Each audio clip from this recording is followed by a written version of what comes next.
Hello mga kamagaw. Nagsiset up tayo ng cylinder head po ng Daihatsu Terios. Ang nangyari po dito ay nabali yung exhaust valve nya, cylinder number 2. Kasalukuyan pong nilalagay natin yung lower valve retainer at saka yung valve seal. So ayan, bago po yung valve seal kasi dapat po palitan talaga pag nagtanggal ng mga valves ng valve. Yan, nagkulang po ako ng sakit na sakto sa valve seal nya sa outer diameter. Idiin lang po ng konti. Ayan, okay na po yan. So dyan po inanda ko na yung valve. Inuna ko po yung inlet valve, nalagyan konti ng langis at saka pinasok na.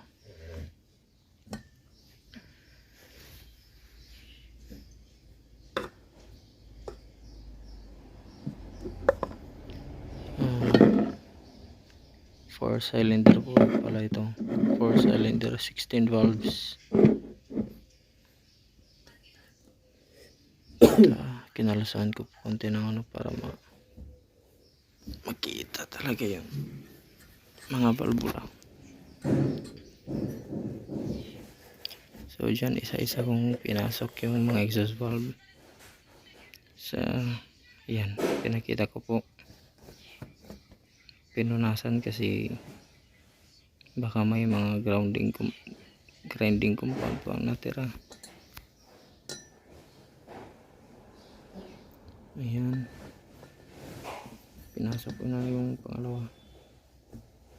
So putol-putol lang pala yung video natin kasi maliit lang po yung storage natin. Yan, nilinisan, pinunasan, nilagyan ng kunting oil para hindi po mahirap ipasok kasi matigas po yan sa bandang valve seal.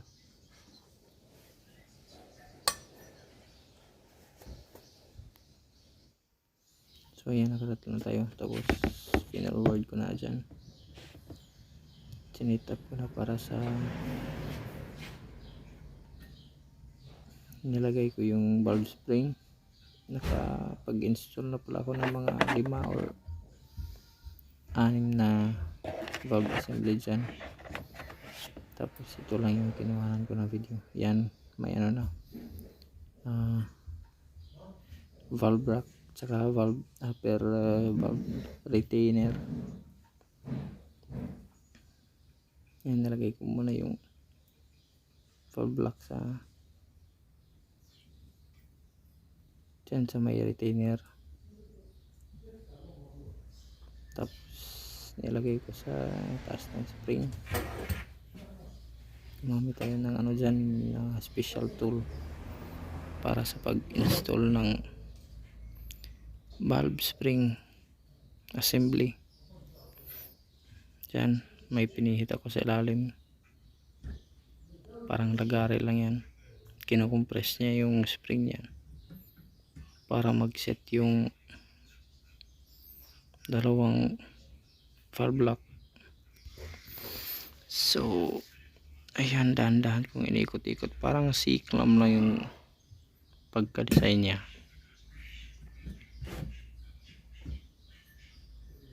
Dahan-dahang higpit.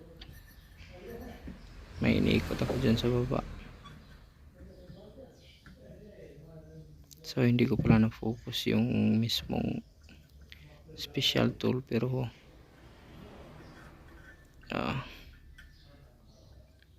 yan, Sa time na yan, compress na po yung spring at saka inayos ko na yung valve lock doon sa paligid ng valve stem para pag release ko dahan-dahan magsisettle po yung dalawang lock sa stem nya, sa may slot doon sa stem.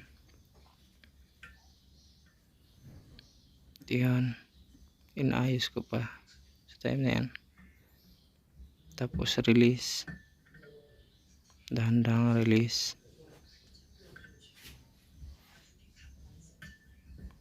So ayan, nire-release ko na sa time na yan.